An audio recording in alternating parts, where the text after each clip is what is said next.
Bismillahirrahmanirrahim. Assalamualaikum warahmatullahi wabarakatuh. Hai, saya Rangga. Kali ini saya akan membahas tentang eh, penelitian dari seorang psikolog yang menjelaskan bahwa dalam diri manusia ada 3 komponen yang penting dalam kepribadian. Teori ini dibuat atau ditemukan oleh seorang psikolog bernama Sigmund Freud. Sigmund Freud. Dalam teori ini, bahwa Sigmund Freud menjelaskan dalam seorang manusia memiliki 3 komponen yang penting, yaitu id, ego, dan superego. Nah, saya akan coba menjelaskan apa itu id, ego, dan superego. Yang pertama, kita akan membahas tentang id. Apa itu id?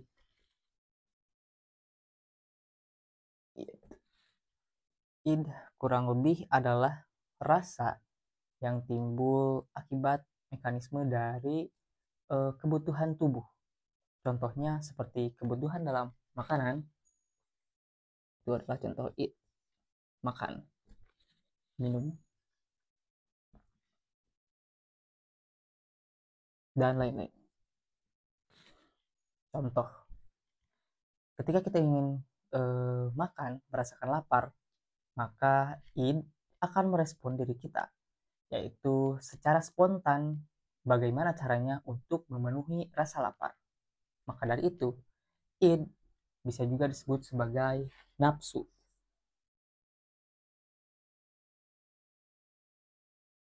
Nafsu. Selain nafsu, ada juga yang namanya super ego. Saya singkat aja jadi SE. Apa itu super ego? Super ego kurang lebih mempertimbangkan sesuatu terhadap respon dari id. Contoh, ketika id berasa merespon rasa lapar, ingin dia cukupi dengan memakan sesuatu atau dengan memakan dan meminum sesuatu, maka respon id harus dipenuhi secara itu juga secara cepat, secara memaksa. Nah, di sini peran superego menjelaskan bahwa hal tersebut akan dipertimbangkan oleh superego mengenai yaitu moralitas.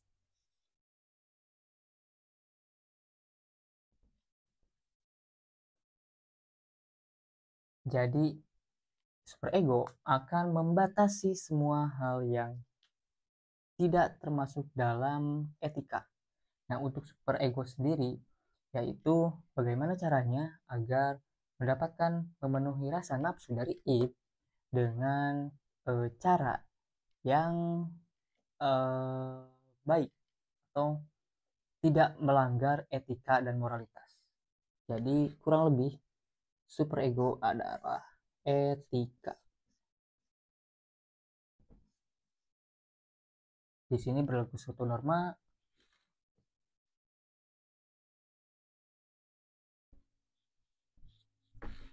dan juga budaya-budaya, tradisi-tradisi yang diturunkan antara sopan dan santun.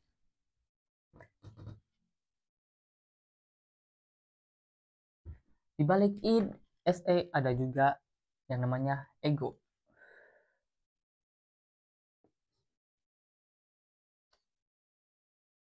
Apa itu ego?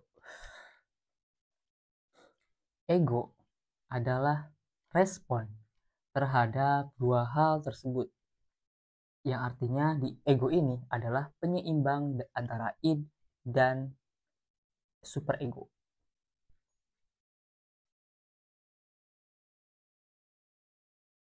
Penyeimbang. Bagaimana ego bekerja, yaitu ego menjadi sebuah penyeimbang antara id dan superego. Dan untuk ego sendiri, dia bersifat realistis.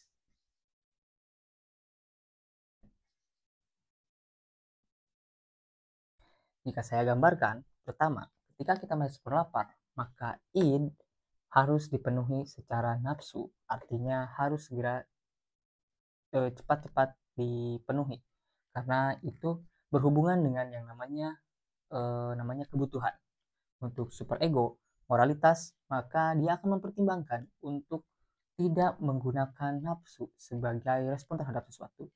Nah, untuk SE atau superego, maka dia akan melihat apakah eh, untuk memenuhi rasa hasrat makanannya harus dengan cara-cara yang bagus. Misalnya membeli makanan atau membuat suatu makanan ataupun bisa mencari makanan yang jelas itu tidak mengambil hak orang lain. Nah, untuk ego, maka di sini akan menjadi penyimbang antara I dan superego. Ketika respon lapar timbul dari id, maka SE atau superego akan eh, membuatnya menjadi bagaimana kalau kita mencari makanan atau membeli makanan, artinya memberikan solusi dari superego. Dan untuk ego, yaitu penyeimbang sebagai realitas. Ketika misalkan sudah direspon oleh superego tentang antara beli atau membuat, maka ego di sini akan menentukan. Boleh jadi, mungkin saja ketika harus membeli sesuatu makanan, kita mengeluarkan uang yang cukup banyak, bisa mungkin tidak sesuai dengan kantong kita, maka ego akan memberi masukan, yaitu bagaimana kalau kita buat dengan makanan-makanan yang ada yang tersedia di dalam rumah. Seperti itu kurang lebih. Agar lebih jelas, saya akan mencoba menjelaskan dengan analogi bagaimana id, SE, dan ego ini menjadi satu kesatuan dalam tiga komponen. Jika kalian bertanya, saya itu siapa? Maka saya adalah bentuk dari ketiga komponen ini, yaitu id, SE, dan ego. Id, superego, dan ego. Maka saya terdiri dari id, superego, dan ego. Saya akan coba analogikan bagaimana id, superego, dan ego ini digambarkan secara analogi untuk melihat bagaimana cara bekerja responsif dari id, superego, dan ego ini.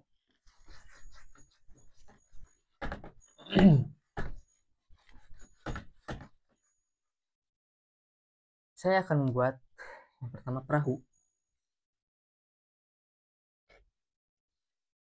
Buat asal aja. Yang kedua, di sini ada nakoda.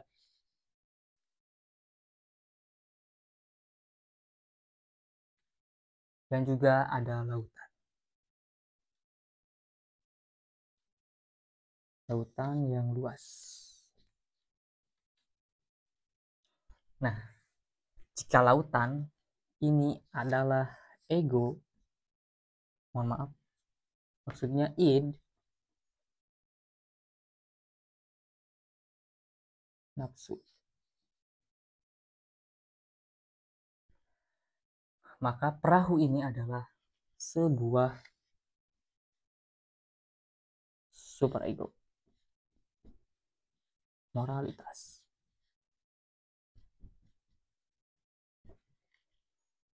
Maka pengemudinya atau nakodanya bisa disebut dengan ego,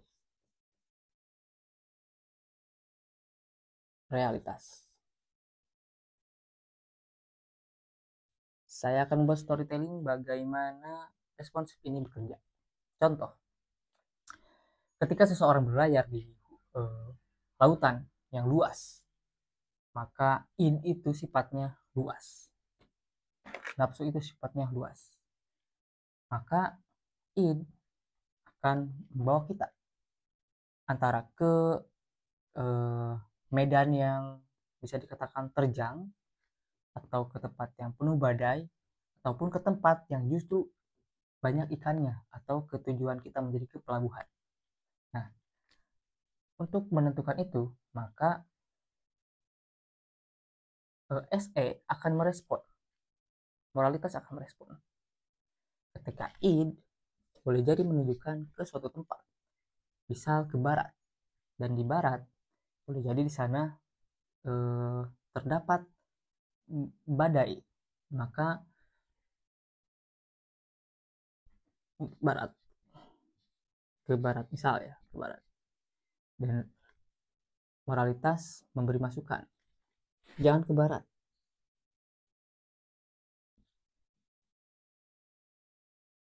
Karena badai. Maka nakoda akan menentukan antara ke barat atau tidak. Yang pertama, nakoda bisa menentukan bagaimana medannya. Kalau tahu medannya ke barat yaitu ada badai dan super ego, maka nakoda akan mencari solusi ke tempat lain. Contohnya ke selatan. Seperti itu. Jadi nakoda mempunyai kendali penuh antara id dan super ego. Mungkin boleh jadi ke barat itu bisa lebih cepat, namun banyak badai di sana, banyak rintangan di sana. Maka moralitas merespon. Kita tidak akan bisa untuk mencapai badai karena banyak rintangannya di arah barat. Maka ego, realitas memberikan solusi. Itu bagaimana kalau kita ke selatan? Meskipun tujuan kita tetap sama, yang akan menunjukkan nantinya boleh jadi jalan selatan menunjukkan ke pelabuhan yang sama, namun dengan jalan yang relatif jauh sepertinya. Tapi realitas di sini bekerja untuk menentukan suatu tujuan. Artinya seperti ini. Kita memiliki nafsu yang besar dan juga memiliki komponen yaitu moralitas untuk melihat bagaimana kita mempertimbangkan sesuatu dan juga melihat antara risiko-risiko sesuatu. Maka dari itu untuk ego realitas di situ perlu kita kendalikan, perlu kita pikirkan dan perlu kita asah untuk menjadikan skill nakoda yang baik. Artinya kita hidup di lautan yang luas, lautan id yang luas, nafsu yang luas. Namun di sini peran ego juga terlibat, yaitu peran super ego terlibat antara moralitas. Bagaimana ketika kita berpikir di tempat yang luas untuk mencarikan meminimalisir risiko-risiko yang ada dalam berlayar, maka ego atau realitas dia memberikan solusi terbaik dari dua pertimbangan antara id dan super ego. Kurang lebih seperti itu.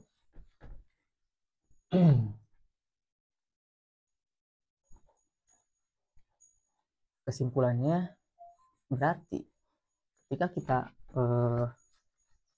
dihadapkan dengan sesuatu yang sifatnya instan, maka kita perlu pertimbangan antara moralitas. Boleh jadi ketika misalkan kita sudah kecanduan terhadap scroll yang ingin memenuhi rasa kebahagiaan kita, maka moralitas kita harus bekerja. Apakah scroll dengan berjam-jam itu baik? Dan mungkin super ego merespon, maka stop, scroll 2 jam atau 5 jam itu tidak baik. Maka ego memberi solusi.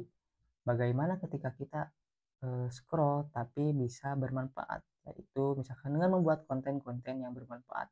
Artinya kita mempunyai peluang memegang HP yang banyak, misalkan waktu yang banyak, maka dimanfaatkan untuk menjadikan produktif waktu itu untuk mengisi waktu-waktu luang dengan hal-hal yang bermanfaat. Kurang lebih seperti itu. Dari sini selain kita harus mengetahui bagaimana medan situasi lautan, maka kita juga perlu tahu bagaimana meminimalisir hal-hal yang akan terjadi, bagaimana meminimalisir tentang plan-plan yang akan datang, dan ego akan menjadikan solusi untuk sesuatu yang telah kita pertimbangkan. Untuk ego sangat penting menurut saya, karena mengelola ego sama dengan mengelola diri kita untuk dibawa kemana. Mengelola ego menjadikan kita mengasah skill sebagai nakoda terbaik.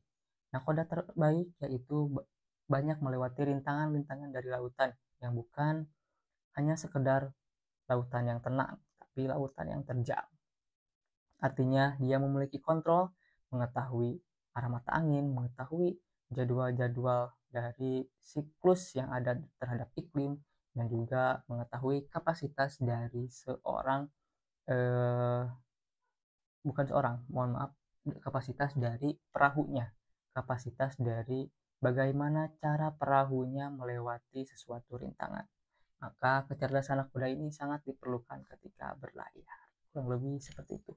Tapi bagaimana ketika membahas tentang agama? Saya akan coba jelaskan salah satu faktor yang mendukung untuk mengenali tentang ego, superego, dan ego ini.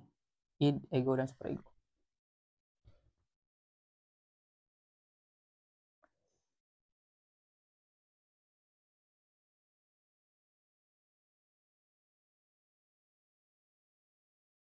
Allah Subhanahu wa Ta'ala berfirman dalam Al-Quran, di bumi itu terdapat tanda-tanda kebesaran Allah bagi orang-orang yang yakin dan juga bagi dirimu sendiri. Maka apakah kamu tidak memperhatikan? Tafsir Quran Surah Az-Zariyat ayat 20 sampai 21. Allah Subhanahu wa Ta'ala berfirman, sungguh beruntung orang-orang yang mensucikan jiwa itu dan sungguh rugi orang-orang yang mengotorinya. Tafsir Quran Asyam ayat 9 sampai 10. Dan juga ada juga dari hadis Rasulullah SAW bersabda, ketahuilah dalam tubuh itu ada segumpal daging.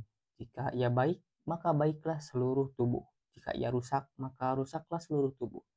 Ketahuilah segumpal daging itu adalah hati. Hadis riwayat Bukhari dan Muslim. Ada juga dari ayat Al-Quran. Allah Subhanahu wa Ta'ala berfirman, dan janganlah kamu menjatuhkan dirimu sendiri ke dalam kebinasaan. Tafsir Quran Surah Al-Baqarah 195. Rasulullah juga bersabda, sesungguhnya tubuhmu memiliki hak atasmu. Hadis riwayat Al-Bukhari. Dari dalil-dalil ini memang tidak menjelaskan tiga komponen tersebut, tapi ada kolerasi yang penting antara hadis-hadis dan dalil-dalil tersebut. Contoh,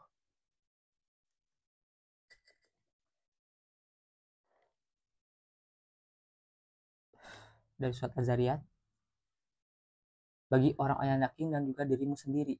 Maka di sini kepercayaan diri atau eh, memperhatikan tentang diri sendiri, yaitu tentang bagaimana kita menjadi nakoda yang baik, menjadi nakoda versi terbaik dari kita. Dan juga ini memiliki jiwa, yaitu dari surat Asyam, Asyam, Asyam, sungguh beruntung orang yang mensucikan jiwa dan orang yang rugi untuk yang mengotorinya. Maka di sini mengotori artinya mengikuti rasa id yang kita turuti secara instan tanpa kita berpikir dulu, tanpa kita berpikir panjang untuk merespon sebuah id. Dan juga dari hadis yang tadi, ketahuilah dalam tubuh segumpal daging, jika ia baik maka seluruh tubuh juga baik, maka dalam tubuh ia rusak maka rusaklah seluruh tubuh. Ketahuilah segumpal daging itu adalah hati. Maka di sini kebersihan hati atau jiwa yang artinya seperti ini, segumpal daging, jika kita baik maka seluruhnya akan baik. Ketika kita merespon sebuah id menjadi baik, maka hasilnya pun akan baik. Namun ketika kita merespon sebuah id dengan mengikuti semua hawa nafsunya, maka itu juga akan menjadi buruk. Itu yang paling inti dari sebuah dalil ini, kebaikan untuk diri sendiri dan keburukan juga untuk diri sendiri. Dan juga ada dari surat Al-Baqarah, dan jangan kamu menjatuhkan dirimu sendiri ke dalam kebinasaan. Artinya janganlah terperangkap kita kepada sebuah id atau nafsu, yang berarti kita harus merespon dengan matang, dengan berpikir panjang terhadap suatu respon tersebut. Dan juga ada juga dari hadis Rasulullah SAW bersabda, sungguhnya tubuhmu memiliki hak atasmu. Nah, di sini berarti kita mempunyai hak dari sebuah tubuh. Memang sebuah id itu adalah kebutuhan, maka kita harus mencukupinya. Tapi bukan berarti kita mencukupi hal tersebut dengan semua cara. Artinya harus mencukupi dengan cara-cara yang baik. Mencukupi hal tersebut dengan cara dan diperoleh dengan baik, bukan hanya sekedar mengikuti hawa nafsu saja atau id saja. Kurang lebih seperti itu. Kurang lebih seperti itu penjelasan dari Sigmund Freud. Sigmund Freud, eh, psikolog asal Australia ini. Mohon maaf jika saya terbata-bata atau terlalu cepat, dan mohon maaf juga bila mungkin ada hal-hal yang tidak terlalu jelas, tidak terlalu detail, tapi saya akan mencoba untuk menjelaskan apapun yang saya ketahui, apapun yang saya bisa semaksimal saya. Mohon maaf atas kekurangan dan kesalahannya. Saya cukupkan sekian. Saya Rangga. Terima kasih. Wassalamualaikum warahmatullahi wabarakatuh.